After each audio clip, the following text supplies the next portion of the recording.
Olá pessoal, hoje nós vamos trazer mais um pouquinho do transbordo das aulas que nós estamos assistindo, nós estamos tendo, e não só uma aula, mas de várias aulas e de várias ministrações, e que isso está causando transbordo sobre nós, né? Quando o rio transborda, ele flui, né? Ele cresce, ele alcança mais espaço e acaba tomando uma maior proporção.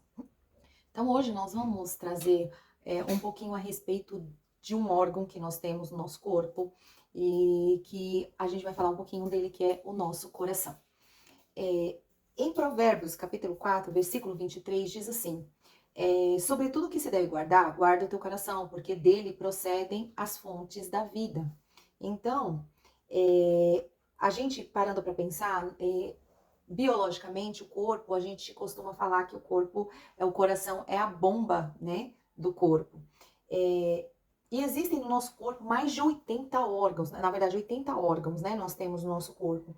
Mas o primeiro órgão que se forma e que começa a funcionar no corpo humano é o coração. Sabia disso? O coração, ele é o primeiro órgão que se forma e ele começa a bater. Ainda não tem nenhum corpo completo, mas as primeiras células são as células, né, são as células cardíacas, e essas células, assim que completa ali entre 4 a 5 semanas no corpo de uma mulher, no feto, ele começa a bater. Tanto que normalmente quando as mães chegam, né, para fazer a primeira ultrassom, a primeira coisa que ela ouve é o coração batendo, uma bateção acelerada. E biologicamente falando, normalmente a gente fala que o coração é o órgão que ele bombeia sangue. Só que se você parar para pensar, por que será que Deus fez o coração primeiro órgão dos 80 órgãos que uma pessoa precisa ter, primeiro começa pelo coração e é através dele, em todo o tempo, durante uma gestação, durante todo o pré-natal, até o nascimento dessa criança, a gente verifica se está vivo através apenas do coração. Sabia disso? O coração foi algo muito importante que Deus fez, porque é falado como se o coração fosse um walkie-talkie, né? A gente pensa que o coração é apenas um, um órgão, mas a gente sabe que é através do coração, porque a palavra fala muito a respeito das palavras que vão no coração, do que tem dentro do coração do homem. Então Deus não faria algo somente para ser bombear o sangue e falaria de tanta importância que ele tem. E o coração nada mais é do que um walkie-talkie. Já parou para pensar? Só quem fala com o coração mesmo do homem é Deus, é um walkie-talkie. Deus fala com o homem através do coração. Então é um walkie-talkie que tem um canal só, né? A gente tem uns walkie-talkies lá na escola e esses walkie-talkies todos eles ficam no mesmo canal e aí a gente consegue ouvir o que um tá falando com o outro e o outro com o outro, eles não mudam de canal ali. É, mas o coração, ele é um walkie-talkie de Deus conosco, né? Quando Deus fala conosco, o nosso coração queima. Já sentiu o coração queimar? Quando Deus fala. Então, o nosso coração, ele tem a sintonia perfeita com o coração de Deus. Já parou para pensar nisso? E se você parar para pensar a respeito das orações, nós vamos ver aqui rapidamente aqui nesse versículo. Então, em Mateus, capítulo 6, versículo 9 em diante, diz assim: portanto, vós orareis assim: Pai nosso que estais no céu, santificado seja o teu nome. Venha o teu reino, seja feita a tua vontade, tanto na terra como no céu. O pão nosso de cada dia, dá-nos hoje. Perdoa as nossas dívidas, assim como nós perdoamos os nossos devedores. E não nos induzas à tentação, mas livra-nos do mal, porque teu é o reino e o poder e a glória para sempre. Amém. Mas o versículo mais importante é esse que está aqui, ó. Porque se perdoardes aos homens as suas ofensas, também o vosso Pai Celestial vos perdoará a vós. É um versículo muito, muito, muito importante, né?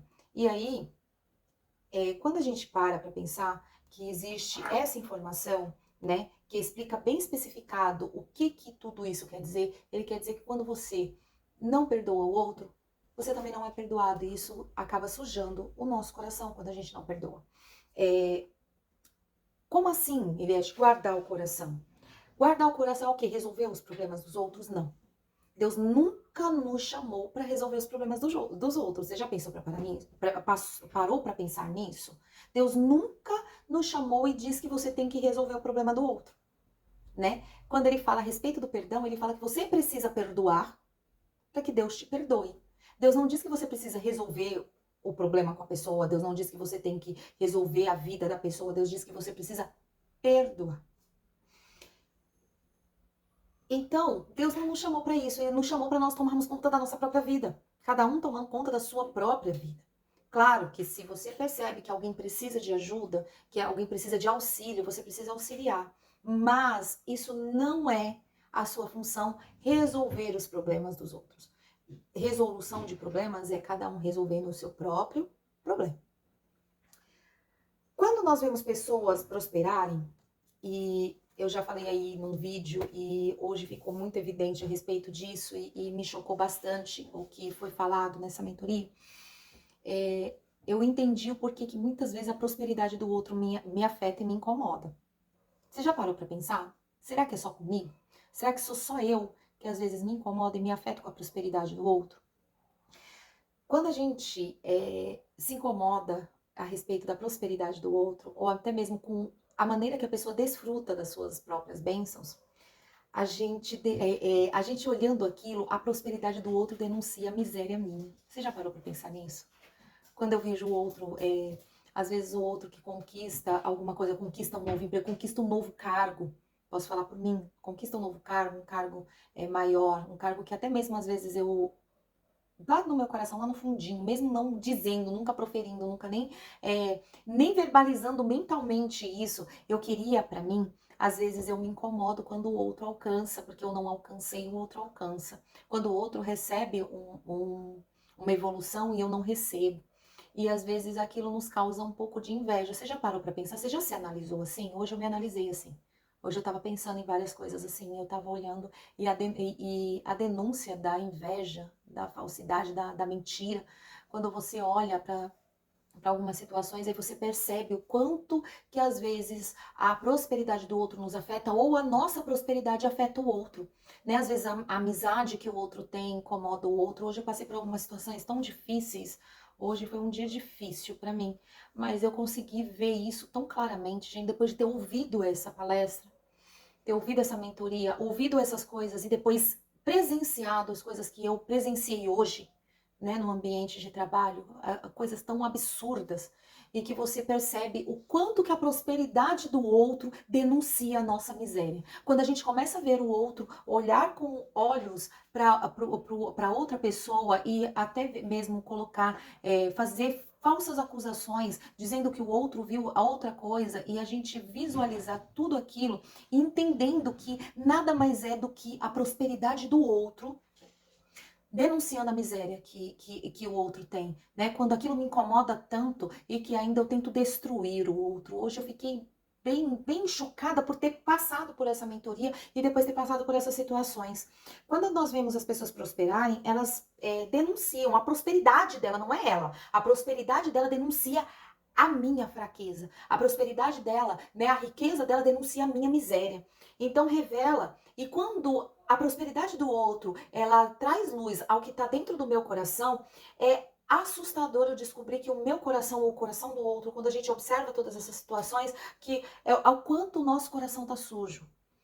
Né? Quando traz luz ao nosso coração, a gente entendeu o quanto que nós somos falhos e aquilo, aquela bênção traz luz à minha miséria. Eu fiquei bem atenta a isso, né? E o coração nosso, não adianta só tentar passar um pó, né? Tirar um pó, passar um paninho, tirar um pó.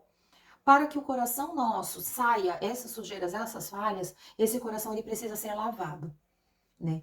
E quando você inveja o bem do outro, quando você odeia a prosperidade do outro, isso é uma denúncia da sua incompetência ou da sua fragilidade. Já parou para pensar nisso? Quando às vezes a gente olha e fala assim, nossa, fulano comprou, sei lá, deixa eu achar um carro aqui, vai uma iX30, acho que tem um carro que é assim. Nossa, para quê? Se o Celtinha ali leva para o mesmo lugar. Porque a gente, muitas vezes, a gente quer minar, a gente quer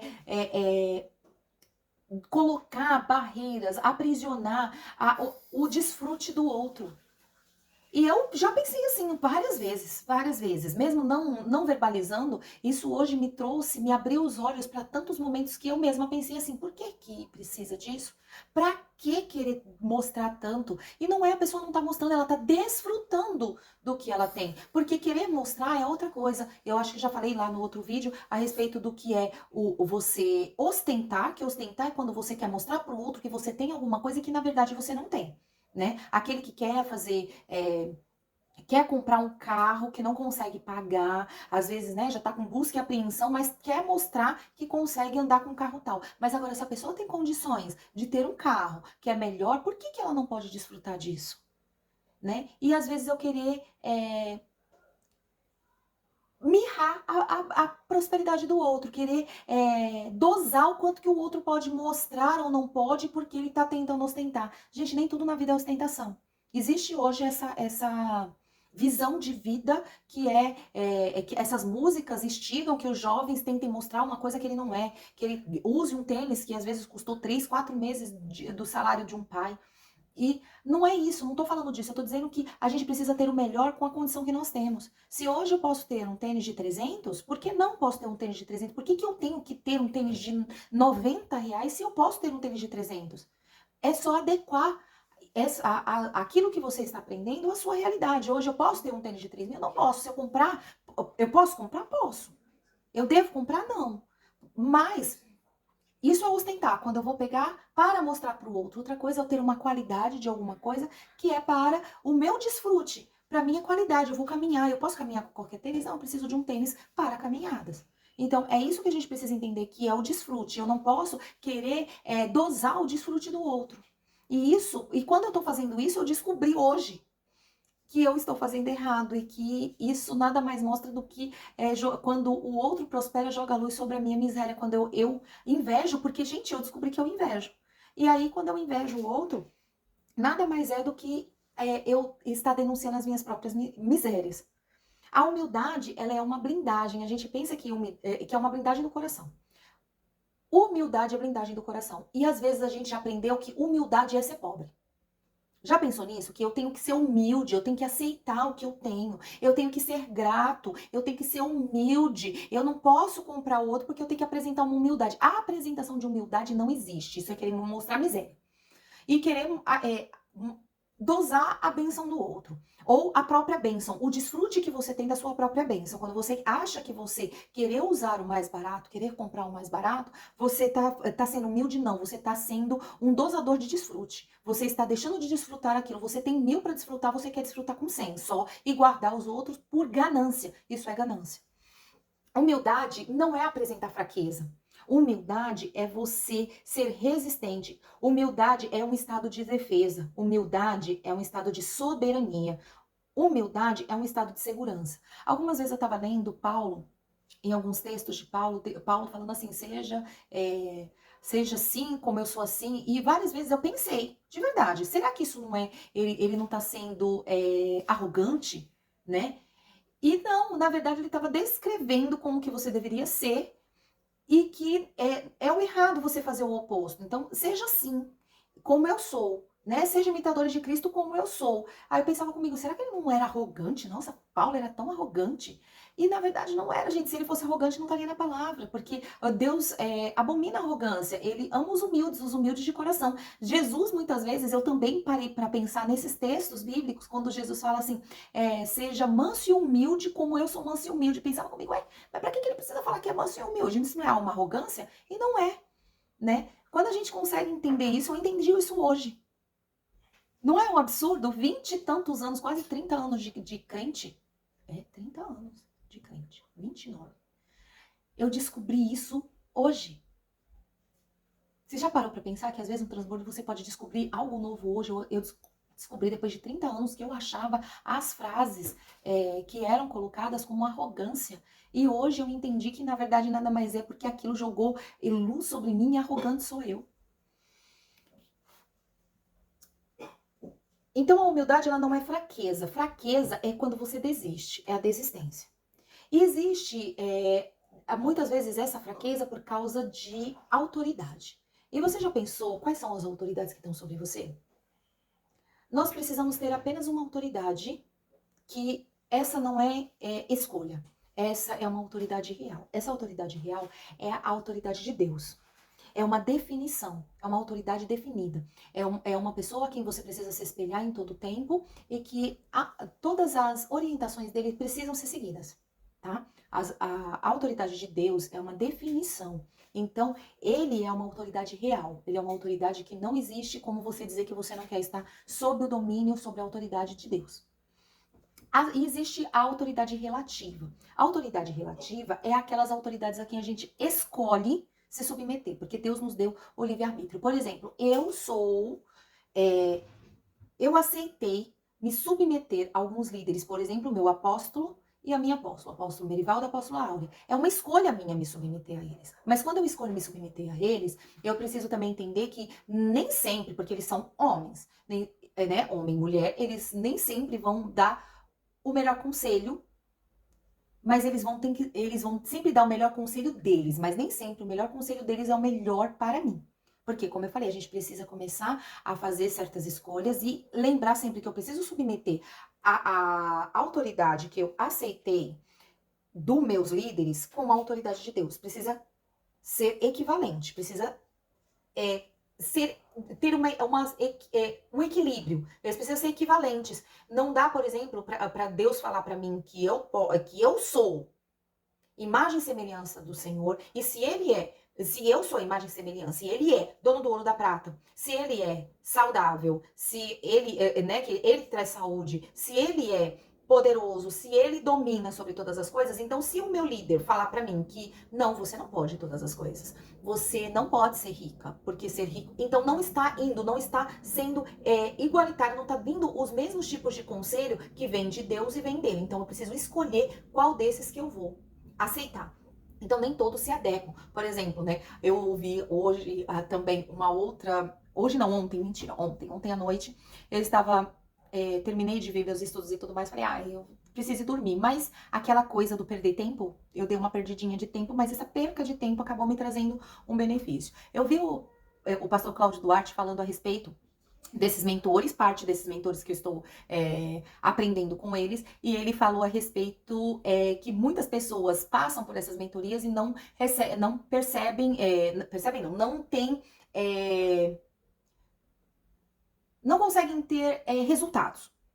Aí ele explicou a respeito dos felinos. Então, assim, ó, um gato é um felino. Aí você tem um guepardo, é um felino. Aí você tem a onça, é um felino. Aí você tem um leão, é um felino. Ele falou, acho que é o outro, acho que é uma jaguatirica, alguma coisa assim. Então, ele vem descrevendo a respeito de vários felinos. Aí ele falou, você está lá, e eles estão falando a respeito de felinos e falando, só que você, por exemplo, eles falam, vai lá e você precisa ir lá e caçar uma onça. Caçar uma onça não, caçar um javali, por exemplo. Só que você é um felino, mas você precisa adequar isso pra você. Porque você já viu um gato conseguir caçar um javali? Não. Um gato não caça um javali. Já um leão, ele consegue caçar um javali. Aí a gente precisa adequar a nossa realidade, né? Você é um felino, mas que tipo de felino você é? Você precisa adequar o que você está aprendendo à sua realidade. Então, quando você entende isso, aí ele fala, então você precisa aprender a adequar e a entender, porque aquelas autoridades a quais você se submete, nem sempre o que eles estão falando, ou mesmo esses mentores, tudo, o que eles estão falando é 100% para você, tudo é para você, mas você precisa adequar a sua realidade. Até comentei a respeito de investimento há dias atrás. Gente, não adianta. Hoje eu tenho, a gente tem alguns investimentos diversificados, mas não adianta porque na minha realidade de hoje, não comporta eu receber R$1 milhão. Não comporta. No dia de hoje não comporta. Se eu receber R$1 milhão, eu não vou saber o que fazer com eles. Mas pode ter certeza que se eu receber alguns milhares de reais, eu sei o que fazer com eles. Todos. Né? Já tá contadinho. Mas se eu receber, eu vou conseguir fazer com aqueles. Aqueles outros vão dizer assim, tá sobrando. Porque não está dentro da minha realidade de hoje. Por quê? Porque eu ainda estou no primeiro degrau. Não adianta, eu não vou atingir o topo se eu não subir de degrau em degrau. Não vou conseguir dar um pulo lá em cima, no topo, né, de 50 degraus, eu não vou conseguir subir o primeiro e já chegar no degrau de número 50. Não vou, eu preciso subir o primeiro, né, firmada no primeiro, depois subir no segundo, firmar no segundo, para subir no terceiro. Aquela pessoa também que sobe muito correndo, sem perceber o que está acontecendo, sem firmar o passo, pode tropeçar, pode cair, ter que começar tudo de novo. Então a gente precisa subir degrau por degrau. Então, hoje eu não sou uma leoa. Uma leoa consegue ir lá e matar um javali. né? Na verdade, o leão consegue. Aí a leoa lá, elas precisam daquele conjunto da matilha para conseguir matar lá o javali. Então, tudo vai depender daquilo qual é o seu foco, a sua meta. Mas a gente precisa entender que ser humilde não é estar tentando mostrar miséria. Porque muitas vezes as pessoas acham que isso, nossa, fulano é tão humildezinho. É esse humildezinho que a pessoa tá querendo dizer, que ela é tão pobrinho. E a gente às vezes quer colocar aqui, a gente precisa ser pobrinho para ser humilde. E não é isso. Ser humilde é você saber que você precisa fazer as coisas certas, você precisa se precaver no momento certo, você precisa ter a defesa, você precisa estar preparado para se defender, você precisa estar preparado para se sobejar sobre aquilo que você tem e você precisa estar seguro, né? Você precisa se manter em estado de alerta para se manter seguro. Isso é humildade. Tudo bem? A humildade, ela seja humilde, queira mudar, reconheça. Então, muitas vezes, quando a gente percebe isso, que a humildade é se reconhecer, gente, hoje eu descobri que para eu ser humilde eu preciso me reconhecer. Então, eu não era humilde, não. Quer dizer, eu ainda não sou. Eu estou lutando para isso. Por quê? Porque eu descobri que eu não tinha humildade, eu não sabia o que era humildade. Eu achava que humildade era ser pobrinha. E eu descobri que humildade é muito mais do que isso. E ser humilde é você guardar o seu coração. Porque quando você guardar, né, de tudo que você tem para guardar, guarda primeiro o seu coração, né? De tudo que você tem para guardar, guarda o seu coração. Porque o coração é onde Deus fala com você. Quem não guarda o coração, não guarda nada. Quando você não guarda o seu coração, você não guarda a sua boca, você fala o que você bem entende. E aí, às vezes, a gente usa essa fala de falar o que a gente bem entende, cometendo o que... Teve uma palavra aí que eu gostei de ouvir, que é cometer sincericídio, né? Eu sou sincera. Posso dizer que eu já fiz isso também. E acho que eu tenho feito ainda e tenho que aprender a fazer menos isso. Porque às vezes a gente magoa as pessoas com pequenas palavras, cometendo a tal do sincericídio, porque eu sou sincera, não gosto disso, tô sendo sincera. Cuidado, guarda sua boca. Se não tem alguma coisa para falar que seja para edificar alguém, se cale. Sua opinião é só para você. Só dê ela se alguém te pedir. É difícil, né, a gente falar uma coisa dessa. Hoje, por tudo que eu passei, hoje a minha vontade foi falar isso e eu não podia, porque senão eu seria apontada por ser chefia que estava fazendo assédio, né? Mas a vontade de falar foi, se você não tem o que falar, cala a boca. Se cala. Que é o que eu tenho feito. Quando eu não tenho o que falar, eu me calo. Quando a gente não cuida do nosso coração, quando a gente não ouve a Deus, quando a gente não aprende a ser mais humano, mais cuidadoso com o outro, mais delicado como falar, a gente não guarda também os nossos pés, a gente vai para qualquer lugar, né?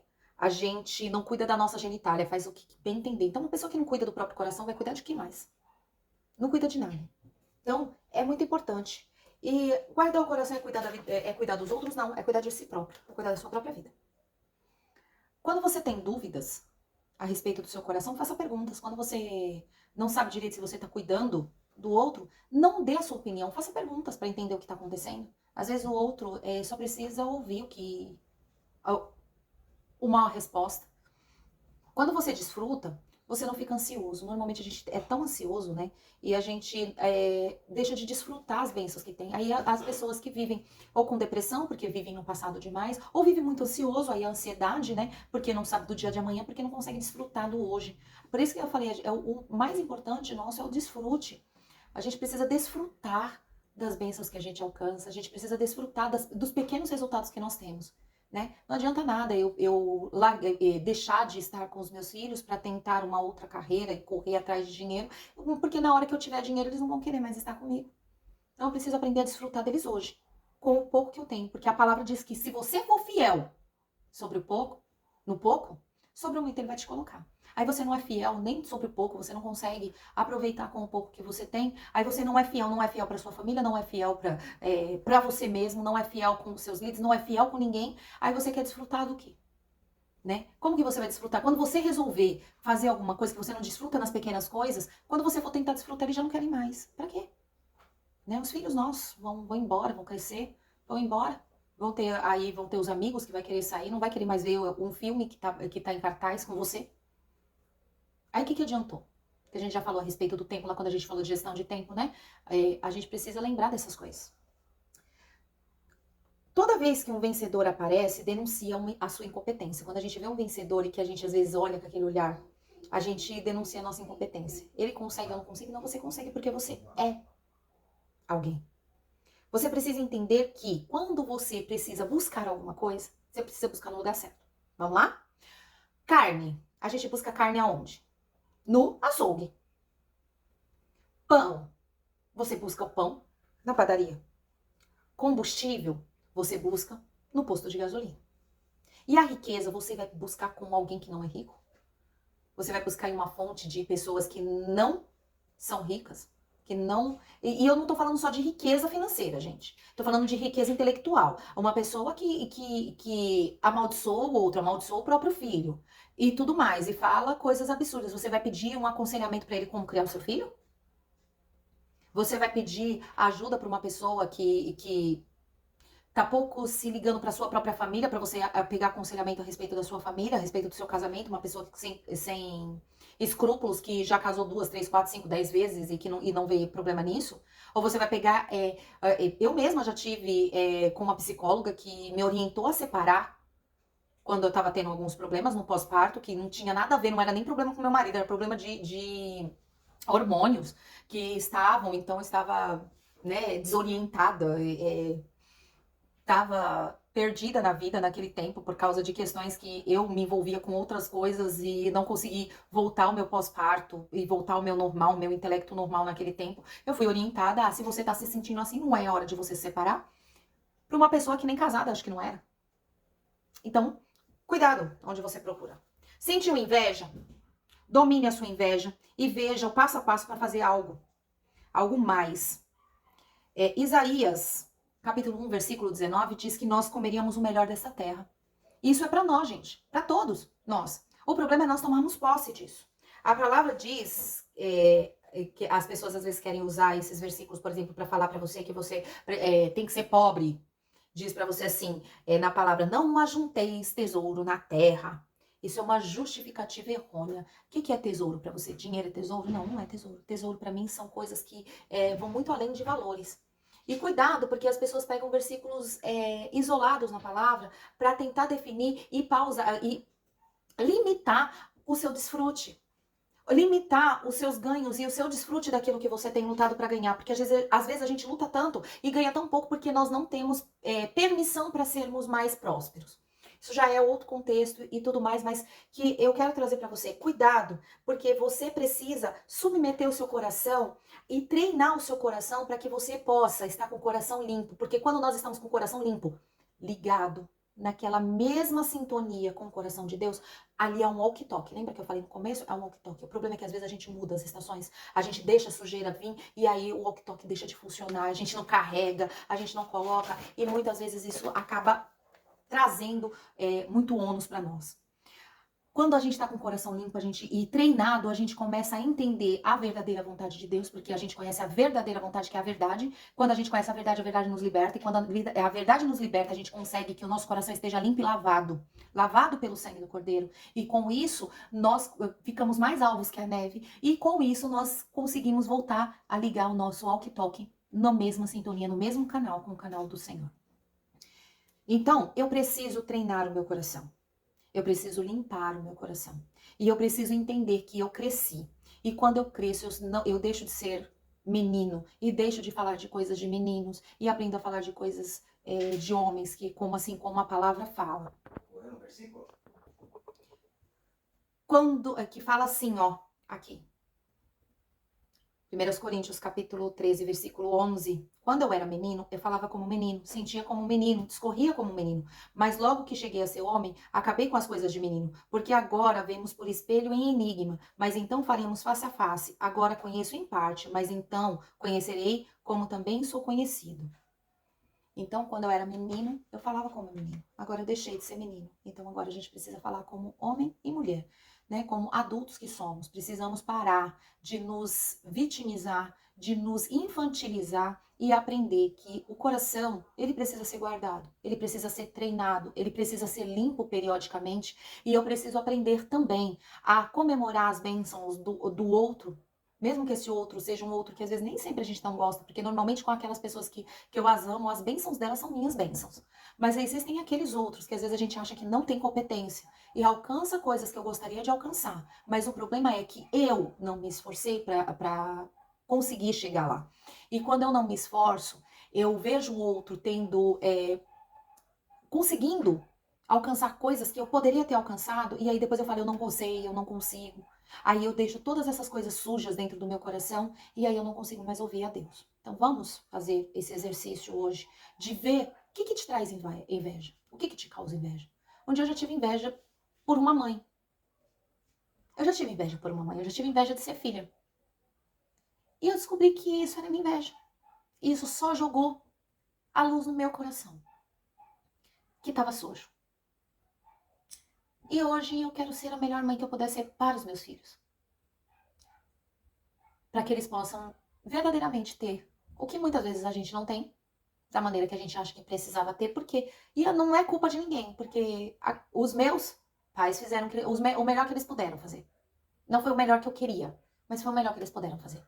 E isso tem que passar. E eu tenho que limpar o meu coração. E eu tenho que fazer. Porque eu não sou mais menina. Quando eu era menina, eu falava como menina. Agora eu sou mulher, preciso falar como mulher, preciso tomar atitudes de mulher e preciso limpar o meu coração e fazer com que essas coisas verdadeiramente não me façam regredir, mas que me façam querer alcançar aquilo que eu posso alcançar. Porque todos nós podemos, todos nós fomos criados com capacidade, mas o problema é que nós nos limitamos. Então vamos tirar as limitações que foram nos colocadas, vamos arrancar isso, vamos pegar as chaves, né, do outro vídeo, pegar as chaves e fazer verdadeiramente aquilo que ela tem, né? É uma chave mestra, ela abre todos os cadeados, tá bom? Vamos orar? Senhor Deus, eu te agradeço porque o Senhor é bom e porque o Senhor nos ouve todas as vezes que nós nos reportamos ao Senhor. Eu quero pedir, Senhor, que todas aquelas coisas que nós lembramos agora, porque enquanto eu ouvia a ministração, eu lembrei de várias coisas. Enquanto eu fiz essa ministração, eu lembrei de tantas outras. E eu quero pedir hoje, agora, que o Senhor venha limpar os nossos corações.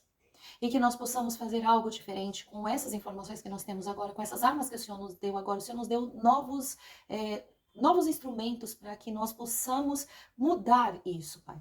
Que nós possamos sair dos cárceres, ó Pai. Que nosso coração seja limpo. Que o nosso coração, Senhor, venha a ser denunciado. Quando o nosso coração ele foi denunciado, nós entendemos que várias coisas aconteceram e nós nos sentimos assim, Pai. E que nós muitas vezes queremos colocar limites no desfrute do outro, limites nos nossos próprios desfrutes, Pai. Quantas vezes nós fazemos isso? Eu faço isso e eu quero acabar com isso hoje. Eu quero desfrutar do melhor que o Senhor tem, com a melhor condição que eu tenho hoje. Eu quero parar, Pai, de viver com um olhar escasso, de uma vida escassa, mas eu quero viver com uma vida transbordante, onde eu precise apenas pensar o que é o melhor para mim agora. Pai, eu quero ter o melhor tempo com os meus filhos, eu quero ter o melhor tempo com a minha família, com o meu marido, dos nossos aprendizados, Pai. E eu não quero mais, Deus, sentir inveja, mas que eu possa, quando eu enxergar essa inveja, eu possa olhar o que está errado dentro de mim e corrigir esses erros, Pai. Obrigada porque o Senhor é bom. Obrigada porque o Senhor fala conosco. Obrigada porque essa palavra vai fazer diferença na vida de pelo menos uma pessoa. Esse é o meu objetivo, que faça diferença, que mude a vida de pelo menos uma pessoa, que isso já vai me trazer conforto e alegria, Pai. Porque o Senhor me chamou para isso, para trazer liberdade aos cativos. O Senhor nos chamou para isso, Pai. O Senhor nos chamou para fazer diferença nessa terra e desfrutar do melhor que o Senhor nos deu nesse mesmo tempo, Pai. Muito obrigada, em nome do Senhor Jesus. Amém. Obrigada, gente. Se fez relevância para você, dá um like aqui pra gente. Pode pegar o link, pode encaminhar para alguém que você acha que vai fazer diferença nessa vida. Faça isso. O nosso intuito realmente é de fazer transbordo e fazer diferença na vida das pessoas, tá bom? Até o próximo, gente!